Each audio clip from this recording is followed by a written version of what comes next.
the looming transfer of Timo Werner from RB Leipzig to Chelsea. Now, we've heard a lot of positive about this in the recent days, but not everybody is on board. Here's Liverpool legend Robbie Fowler, what he had to say about the move. We should probably acknowledge Liverpool, the team Chelsea beat out for Werner's signature. Quote, "I've heard the noise surrounding Timo Werner in recent weeks, but I'm not a big fan. There are things about his game I like and admire, but does he influence games consistently enough? Not for me. I've heard so many people complaining about Liverpool owners not splashing the cash, not diving in on Werner when he's a steal at £52 million. Is he really, though? I'm not saying Werner is a flat-track bully, but I do think there are clear doubts. If Liverpool value a player as essential, they will pay the premium, as they did for Virgil van Dijk and Alisson." All right, Jan, clear doubts about Timo Werner. Do you share any of those clear doubts? Not at all.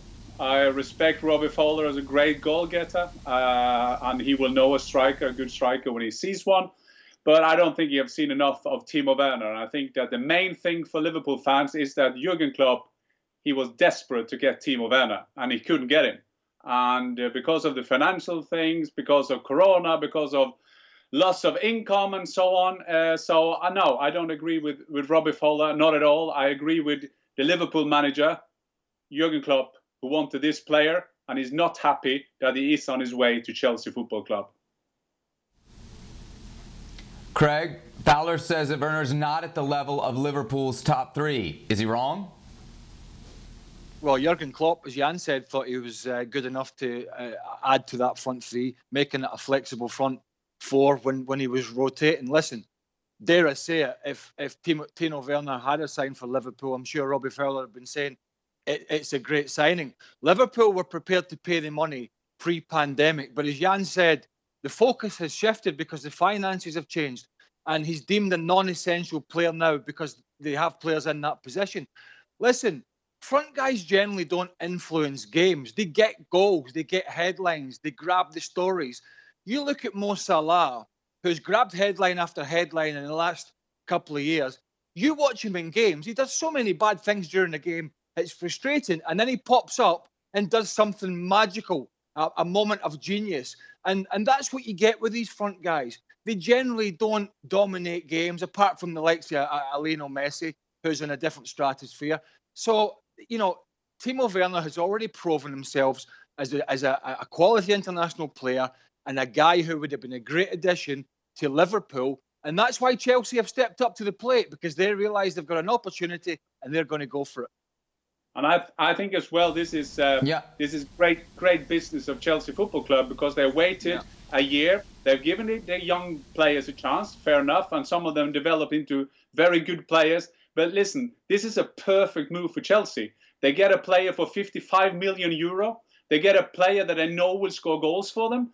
And on the other hand, and just to add to what Craig said, maybe there was a plan for Liverpool to sell one of those top three to one of the big clubs in Spain, and maybe the virus made them not get that price either. To sell one of them for 100 and get Timo Werner for 50 would be good business for them, and they choose not to. And all the best, Chelsea, you've done good business. Craig, the other side of this is the players who are at Chelsea. What do you think if you're Tammy Abraham? Is there an opportunity for this player to play alongside Timo Werner? Or do you see it as what was discussed on the other show? If Werner comes, it's tough luck for Abraham. Well, listen, Tammy Abraham is a young man who has, I think, done particularly well, stepping up to lead the line in a side going for the Champions League places in the Premier League from the Championship where he was playing on loan. Look, you're at one of the big clubs. He's not a stupid young man. He knows Frank Lampard's going to go and try and bring players in. He knows it's going to be a squad game. But Tammy Abraham offers something different. Clearly, there's a difference in physicality between Timo Werner and Tammy Abraham. So there's a different side to the game there. Frank Lampard may decide to play two up front on the odd occasion. And it's going to be about squad rotation. We've talked about this with Pulisic and other players. They've got so many young, talented players in forward positions that you're going to have to fight for your place. And that's just a fact of life when you're at one of the big clubs around Europe. Jan, what do you think his best position will be in the Premier League? Up top or out wide? Well, first of all, I see a lot of the expert in England and some other countries as well. They haven't seen a lot of Timo Werner this season, because what Julian Nagelsmann has done at RB Leipzig this year, he kind of made him into he can play wide, he can play behind the strikers, he can just run around and just take the ball when he wants to take the ball, more like a playmaker position. If you saw the game against Tottenham, it was so deep. The Tottenham defenders didn't know how to cope with him. And I agree with Craig. This is top game. This is the top clubs of Europe. And I had a look, because I knew we will probably talk about this. And I had a look at the goals that the strikers for Chelsea got this season. Yes, Tammy Abraham got 13, and the rest of it is nothing. So if Chelsea got an ambition to be top 4, I'm not even start talking about winning titles. They need players who score goals. It's not good enough. I mean, it's nothing to do with youth. There's nothing to do with a World Cup winner, Giroud. You have to score goals. You need goals, and then you have to bring in people who can score goals. That simple. That simple it is in top sport.